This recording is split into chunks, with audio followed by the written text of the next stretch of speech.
Di antara ribuan kisah hidup, kita tertambat pada satu kasih. Apa kisah cintamu yang paling berkesan? Ikuti Instagram 1000 Kisah Sebuah Kasih dan kirimkan ceritamu. Kak, boleh tahu nggak apa sih alasan putus terburuk yang pernah lo alamin? Putus yang pernah dialamin itu diselingkuhin sih. Dikasarin secara fisik. Toxic relationship, Karena diselingkuhin berkali-kali. Merasa dimanfaatin. Ya antara beda agama atau enggak kayak diselingkuhin gitu kan. beda agama dan gak sejalan. Gue ditinggal meninggal. Ternyata cowok gue tuh mutusin gue karena dia pengen jadi gay. Kalau yang bisa gue salahin, yang gue salahin adalah sifatnya sih. Si cowoknya aja emang gak bersyukur dan brengsek, udah gitu. Pasti ada apa ya? Ada sudut pangkutnya dari attitude kita juga gitu. Sebagian besar si toxic itu kayak ditimbulkan dari diri gue sendiri. Gue benar-benar menyalahkan cinta itu ada buat dia gitu. Aku mau nyalahin rasa cintaku yang bikin aku jadi buta. Kalau bisa menyalahkan, mungkin menyalahkan hati, menyalahkan cinta ya. Apakah ada cinta yang salah? Cinta dipercaya sebagai suatu zat yang murni. Namun, beberapa cerita dari mereka yang menyalahkan cinta sebagai biang kegagalan dalam sebuah hubungan seolah mencerminkan bahwa cinta bukan cuma suatu berkah, melainkan juga sumber masalah. Tim Menjadi Manusia mengadakan jajak pendapat. Ternyata 15,4% dari 143 responden percaya bahwa cinta itu bisa salah. Menurut kalian percaya nggak sih kalau ada cinta yang salah? Cinta yang salah sih. Sama seperti mereka, kami juga makin penasaran.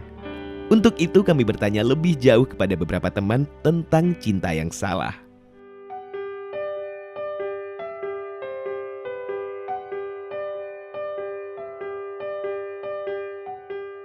Putus cintanya yang paling berkesan itu adalah basically aku punya hubungan dari 2017 sampai 2021 kemarin. Lumayan, itu adalah hubungan yang paling panjang yang pernah aku jalanin. Aku ngerasa ada dalam suatu hubungan yang cukup toksik ya dalam tanda kutip.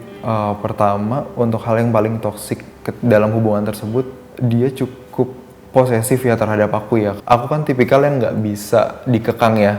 Maksudnya semakin aku dikekang, aku kan semakin memberontak sebenarnya. Pada awalnya aku merasa it's okay gitu loh dengan perlakuannya dia ke aku seperti itu. Tapi semakin kesini kok aku ngerasa dia semakin tanda kutip semena-mena gitu ya. Dia punya kekuasaan akan diriku sepenuhnya kayak gitu. Sampai suatu ketika teman-temanku nyariin aku, nggak lo di mana? Seorang aga yang bisa dikontak almost every day dan dia hadir buat yang lain juga tiba-tiba kok hilang. Di saat itu juga ada satu temanku yang bilang, lo kok sekarang udah gak bisa dihubungin sih kayak gitu kan. Dan di situ aku nyadar kalau wah dia nggak bener nih dalam hubungan ini juga gitu kan. Karena aku cenderung memprioritaskan dia 100%, kalau bisa aku kasih 1000% bahkan. Pernah ada satu statement yang kita bahkan sama-sama bilang, lo kayak gini, gue akan bunuh diri. Keluar dari dia, keluar dari aku juga. Hal yang aku takutin adalah ketika hal itu terjadi. Aku pernah hampir mau nyetir motor sekenceng itu sampai kalau masih nggak bisa diam, lu lihat gue bakalan nabrakin motor ini. Nggak tahu, kayak aku nggak ngebayang aja aku pernah di posisi itu gitu sih. Alasan putusnya kita ngerasa udah cukup ada sesuatu yang salah gitu dalam hubungan ini sebenarnya. Dan akhirnya dari situ aku yang milih untuk mundur dari hubungan tersebut sih sebenarnya. Masing-masing dari kita akan kena sakitnya juga, di aku pribadi dan di pasanganku juga. Kita nggak mau kehilangan satu sama lain sih. Kita 24 jam bahkan bisa bersama terus gitu.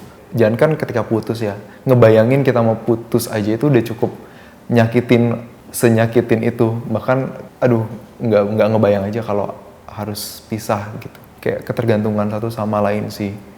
Bukan cinta pertama juga sih, terlama ya mungkin ya, karena aku pacaran sama dia tuh 7 tahun. Aku mulai pacaran sama dia tuh umur 14 tahun ya, dia 13 tahun kalau salah itu berarti gitu. Dan itu kan ya cinta monyet gitu ya hidup. Jadi tuh aku ngelewatin fase teenager sampai young adult itu sama dia. Dan itu sebenarnya on and off sih gitu, kayak ada putusnya tapi ternyata balik lagi. Sebenarnya dia berkesan itu karena aku banyak berubah sejak dia, berubah karena dia.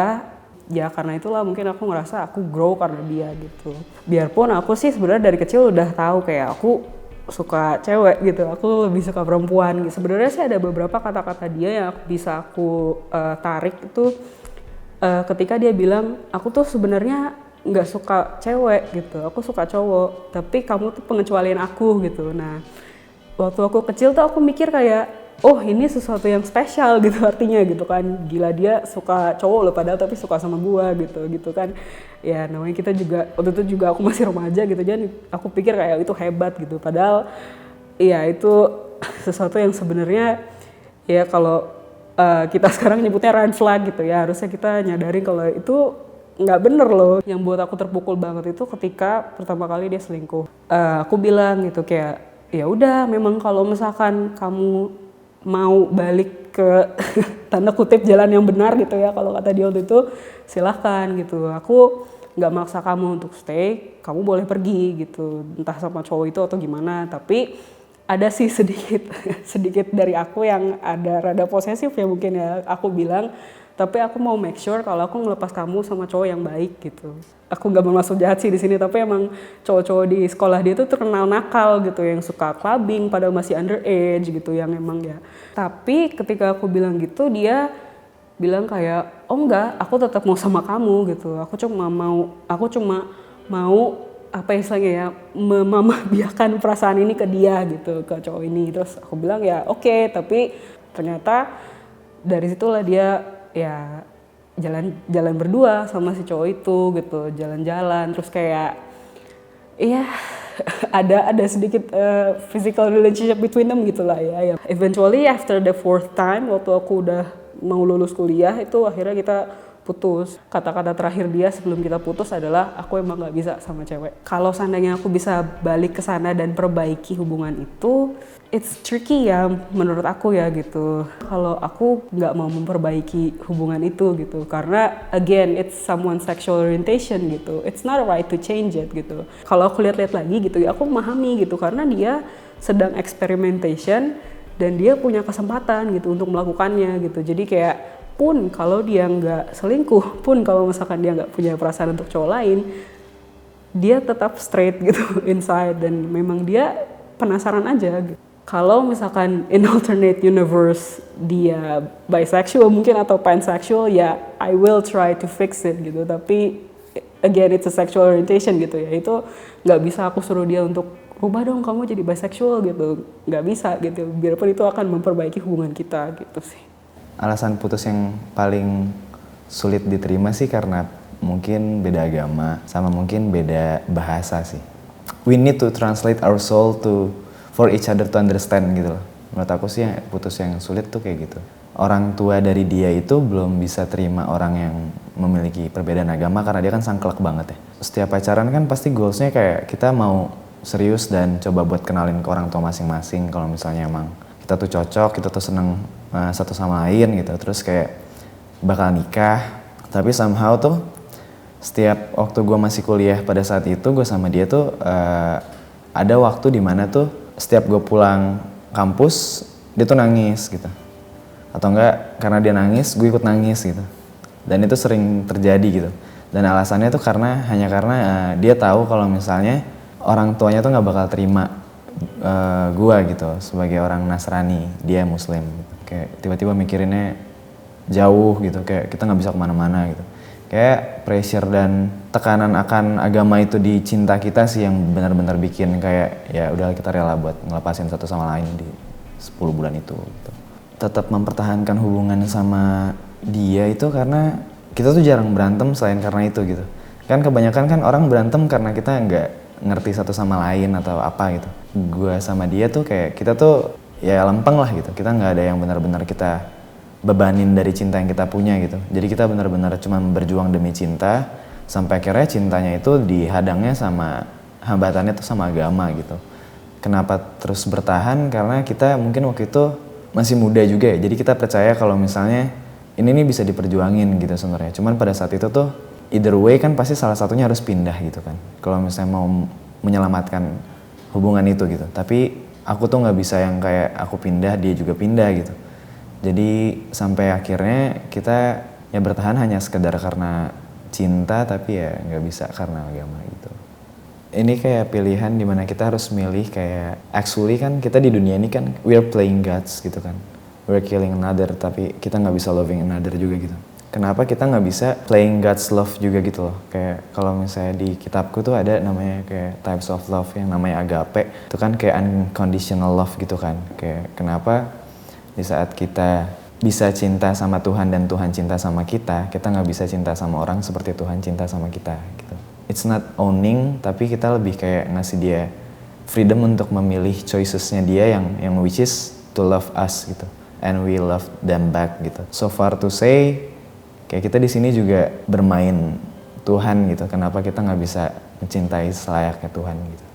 Hukum lahir karena normanya yang dibiasakan kali ya pada saat itu ya. Karena kita juga bakal ngejalaninnya dengan satu ritual yang sama, satu bahasa yang sama. Gitu. Karena kan semua agama harusnya ngajarinnya cinta gitu. Tapi kenapa di saat kita mencintai seseorang yang beda agama, cinta itu hilang di dalam agama itu gitu. Banyak banget kayak orang dikasih larangan, sementara sebaiknya dikasih arahan gitu. It's totally understandable. Memang sih, susah untuk memperjuangkan cinta sebagai sesuatu yang selalu benar, apalagi jika terhalang agama, orientasi seksual, dan sikap toksik dari seorang partner. Tetapi ternyata cinta tuh nggak bisa dipersalahkan ya, karunia kan, cinta tuh karunia gitu. Dia gagal dalam bercinta bukan berarti cintanya salah. Salah, nggak ada cinta yang salah gitu. Itu cuma nggak cocok aja. Cinta itu sesuatu yang sangat positif. Jadi kalau kita menyalahkan sesuatu yang positif terhadap sebuah kejadian yang negatif, itu nggak correlate gitu. It doesn't make any sense. Ya halo, sudah 34 tahun berarti. Kita berpasangan sudah 34 tahun, ya pacaran 5 tahun, terus menikah 29 tahun. Aku sama Boya udah bersama 4 tahun ini, jadi udah 3 tahun lebih.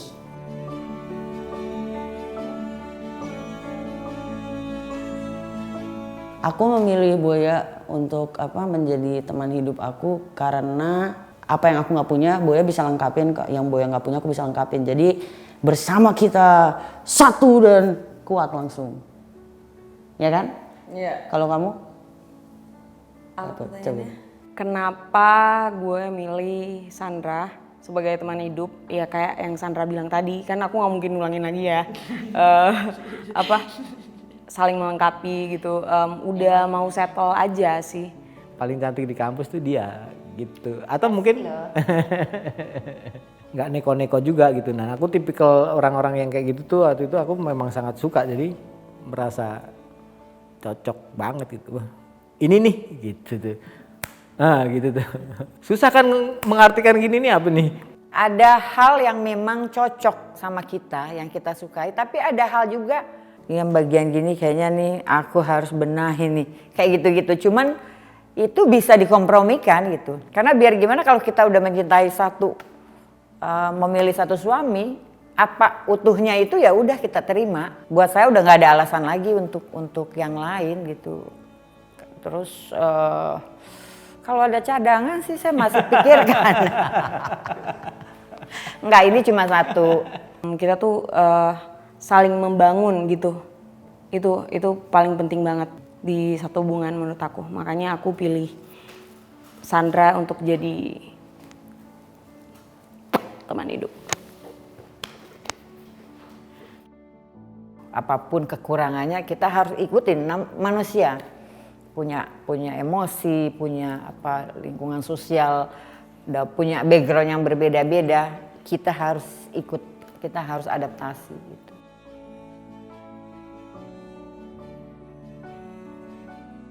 Saya nggak pernah. Kalau kamu gimana? Seperti yang kamu rasain juga lah.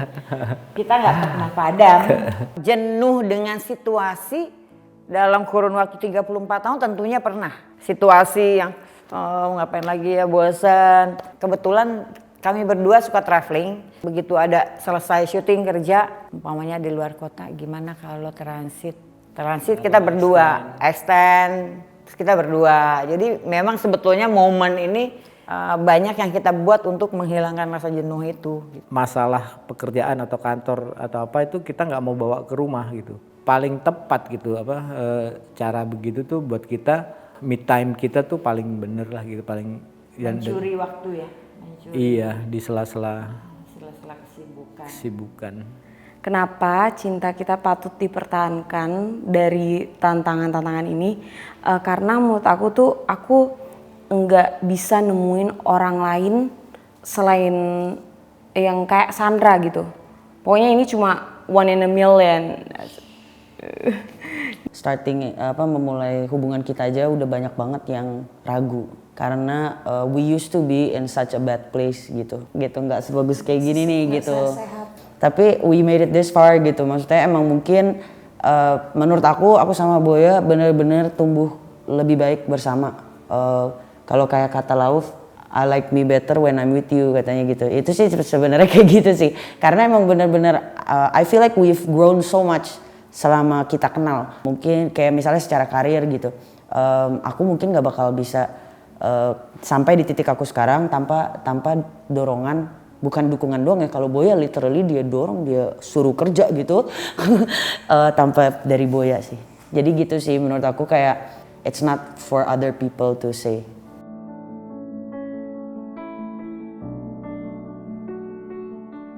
Kunci dari suatu hubungan menurut aku ya itu kejujuran. Trust in a relationship is very important. If you don't have it, nanti akhirnya akan ada bohong, akan ada apa, dan jadinya nggak bakal mulus. Hubungan kita mungkin bahkan terlalu jujur gitu. Untuk setiap masalah yang kita hadapi baik eksternal maupun internal pasti ada jalan keluarnya, karena menurutku cara kita juga menyampaikan perasaan kita terhadap masalah itu juga benar-benar jujur. Aku nggak suka dengan Boya ngapain ya, aku bilang. Misalnya Boya ngerasa aku nggak boleh kayak gini, ya bilang gitu, nggak ada gondok-gondokan gitu sih. Komitmen. Paling penting sih menurut aku tuh komitmen sebetulnya, adaptasi satu dengan yang lainnya, menomorduakan ego kita. Suami istri tuh nggak boleh ada ego. Kalau kamu apa? Beda pasti kan? Pasti punya kejujuran. Kalau iya kan, bener kan? Iya kan? Sepemikiran nih, loyalty, iya, loyalty sama trust itu dua. Karena kalau nggak trust, kita nggak bisa jadi loyal juga. Apa sih yang bikin saya sayang sama dia? Itu aja yang saya bangun terus. Apalagi yang problemnya ternyata sepele gitu. Masalah-masalah kecil itu sama kita nggak dihitung. Jadi nggak padam itu nggak ada. Padam sundut lagi.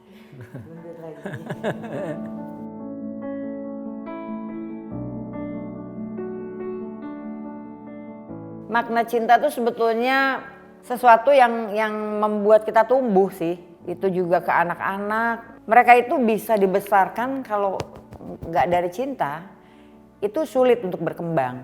Yang ngerasa tidak peduli itu jadi tidak ada gitu. Jadi makna, kalau mau ditanya makna itu banyak, terlalu luas ya. Untuk ke siapa? Kalau untuk Om Roy, makna cinta itu tidak harus saya sayang dia terus. Jadi bisa jadi juga ada hal-hal yang menunjang pekerjaannya dia, gimana caranya dia happy berada di lingkungan, begitu juga ke anak-anak gitu. Jadi buat saya makna cinta itu tidak hanya membuat balik ke kita sendiri, tapi juga bisa share untuk perkembangan yang orang-orang yang kita sayangin gitu. Aku ya abstrak sih ya makna cinta iya, itu. Luas. Ya tadi aku sih setuju sama Mbak Leni bilang nggak boleh, kamu harus pendapat sendiri. Tapi bukan maksudnya ya ketika kita bisa kebahagiaan, membagi kehidupan ke orang lain, itu adalah makna cinta yang ya lebih berbagi sih, kalau aku sih ke sana.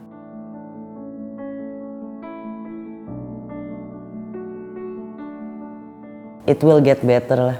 Maksudnya if you trust in something dengan landasan yang sebenarnya baik, kamu memulai hubungan ini dengan dasar cinta, di mana cinta itu sendiri baik, menurut aku nanti akan ada jalannya sendiri. Sopan sama orang tua harus tetap, ya kan, tetap lakuin tanggung jawab sebagai anak, dan jangan marah sama orang tua kalau orang tua they're having a hard time to accept it, karena memang di sini kita yang aneh. Bukan maksudnya nothing about ya. Kita bukan norma yang sudah diterima oleh negara ini gitu, tapi jadi it takes time Tapi pasti misalnya kamu tetap jadi orang baik, kamu menjalani hubungan dengan pasangan kamu dengan melakukan hal-hal yang positif dan tidak merugikan orang, pasti semuanya bakal ada jalannya. Gitu guys. Begitulah cerita mereka dalam memaknai cinta. Jadi, menurutmu, adakah cinta yang salah?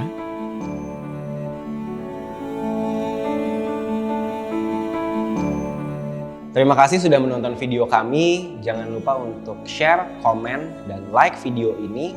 Dan jangan lupa untuk nyalakan notifikasi agar dapat informasi terbaru dari Menjadi Manusia. Jangan lupa subscribe.